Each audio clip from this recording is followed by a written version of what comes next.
Riset di negara kita tetap berjalan. Para peneliti dari kalangan dosen yang ada di perguruan tinggi dan para peneliti di BRIN senantiasa melakukan riset dengan berbagai topik yang mengacu pada riset unggulan strategis nasional.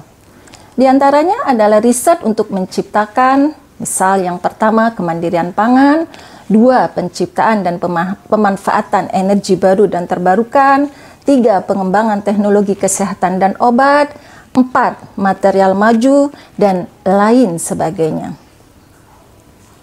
Karya riset para intelektual sudah tak terhitung banyaknya. Saat ini lebih dominan masih pada tataran publikasi hasil riset di jurnal-jurnal internasional. Upaya untuk mengimplementasikan hasil riset agar bisa berdaya guna di tengah-tengah masyarakat sudah mulai tampak dalam berbagai kerjasama dengan pihak industri. Seperti misalnya riset dalam program Matching Fund yang mengharuskan pihak perguruan tinggi atau peneliti menggandeng industri swasta untuk proses hilirisasi. Pertanyaan selanjutnya, apakah hasil riset tersebut sudah bisa dirasakan oleh masyarakat kita secara kebanyakan ini? Tampaknya masih jauh panggang dari api. Coba kita perhatikan. Yang pertama misalnya terkait dengan riset tentang kemandirian pangan. Berbagai riset di bidang ini banyak dilakukan oleh para peneliti. Namun nyatanya saat ini negara kita masih impor pangan, terutama bahan makanan pokok seperti beras, jagung, gula, kedelai. Hasil riset intelektual kita kemana ya? Yang kedua misalnya, pengembangan teknologi kesehatan dan obat. Kajian riset eksplorasi bahan alam untuk obat terus dilakukan. Pengembangan teknologi kesehatan juga demikian. Nyatanya sampai saat ini, Indonesia masih mengimpor bahan baku obat sebesar 90%. Di mana sebenarnya muara riset para intelektual? Lagi-lagi masih berhenti di tataran publikasi paper di jurnal internasional. Kalau saya perhatikan, ada 3 masalah besar dalam bidang riset kita hari ini. Yang pertama, sangat tingginya ketergantungan Indonesia pada impor untuk berbagai bahan kimia dan berbagai peralatan yang menunjang riset, khususnya riset sains. Hal ini membuat riset Indonesia tertinggal dari negara-negara industri maju. Harga bahan kimia yang terlalu mahal dan ketersediaan peralatan penunjang riset yang kurang memadai menjadi penghambat berkembangnya riset di negara kita. Dan akibatnya, impor terhadap berbagai produk riset atau produk teknologi hasil negara maju akan terus berlangsung. Yang kedua, model ekosistem riset berstandar global yang diadopsi oleh pemerintah kita, yaitu ekosistem riset kapitalisme berbasis triple helix ABG atau kolaborasi academic, business, and government hingga saat ini berubah menjadi pentahelix dan juga menjadi hexahelix.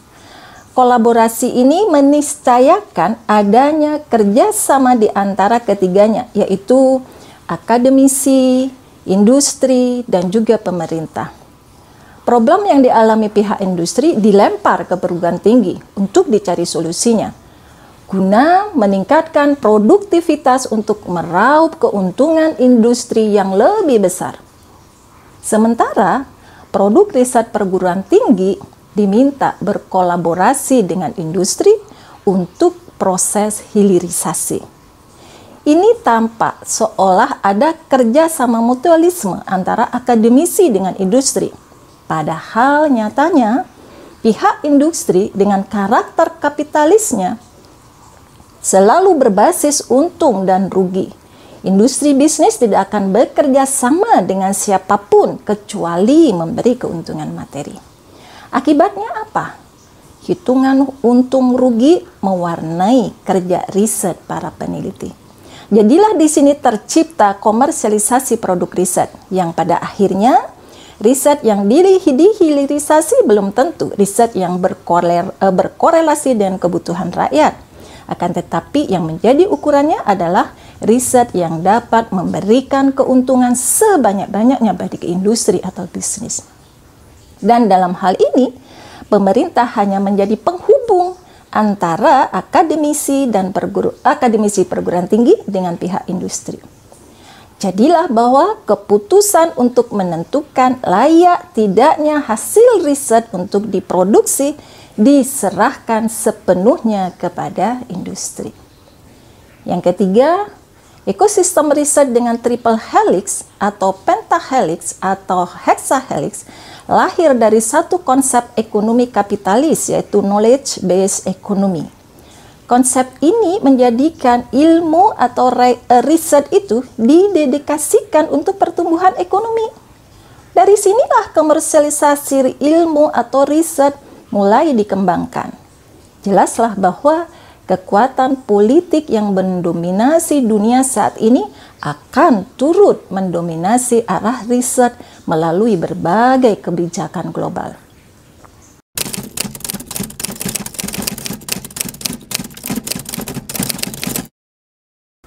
Tujuan riset sebenarnya adalah memberikan solusi terhadap berbagai masalah yang dihadapi umat, meningkatkan ilmu, dan menghasilkan berbagai temuan sains dan teknologi yang baru tentu saja. Riset harus dilakukan sesuai dengan kaidah riset yang sahih sehingga nantinya akan menghasilkan sebuah kesimpulan yang sahih pula. Namun hari ini riset berada dalam cengkeraman sekuler kapitalisme, menjadikan tujuan riset tidak lagi murni sebagaimana seharusnya.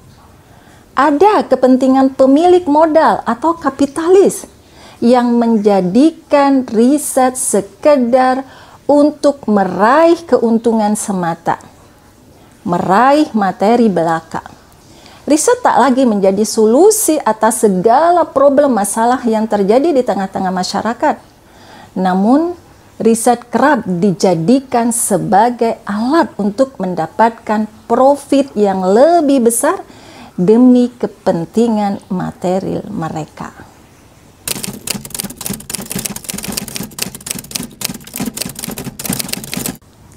Dalam sistem Islam, riset tidak bisa dilepaskan dengan sistem politik Islam.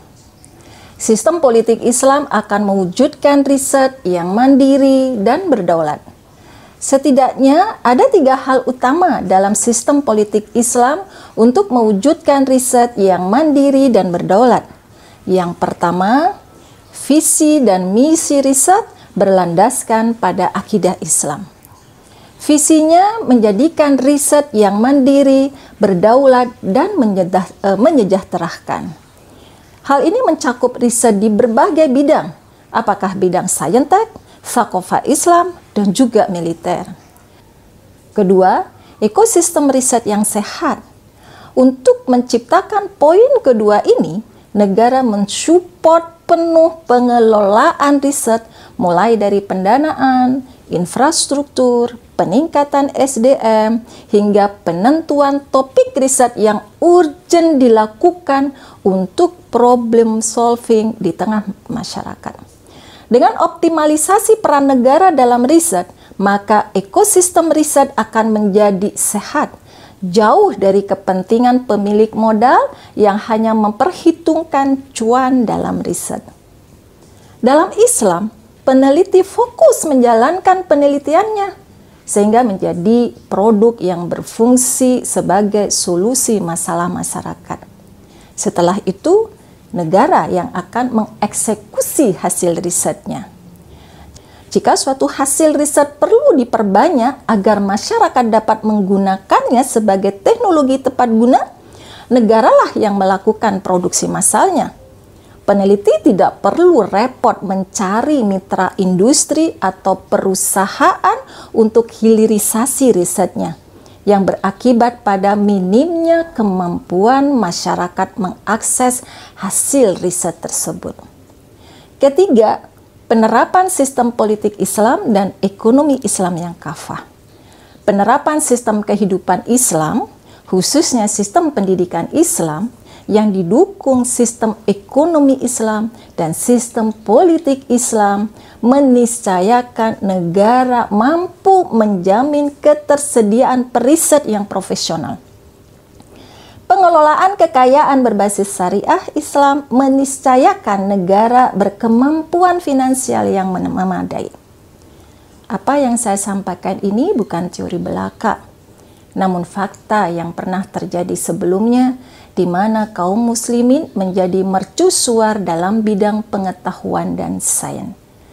Dunia mengenal Al-Khawarizmi, Maryam Al-Asturlabi, Ibnu Firnas hingga Al-Jazari. Mereka semua adalah ilmuwan hebat yang mendedikasikan ilmu dan hasil risetnya untuk kebermanfaat umat manusia. Jelas bahwa dengan sistem Islam, maka riset benar-benar akan mampu menyelesaikan problem yang dihadapi masyarakat. Riset akan berkorelasi penuh dengan tuntutan kebutuhan masyarakat. Tidak ada lagi dominasi industri kapital pada riset perguruan tinggi. Para periset melakukan riset murni karena ingin memberikan karya intelektualitasnya untuk umat. Didukung penuh oleh pemerintahan Islam yang menjamin hasil riset termanfaatkan untuk umat.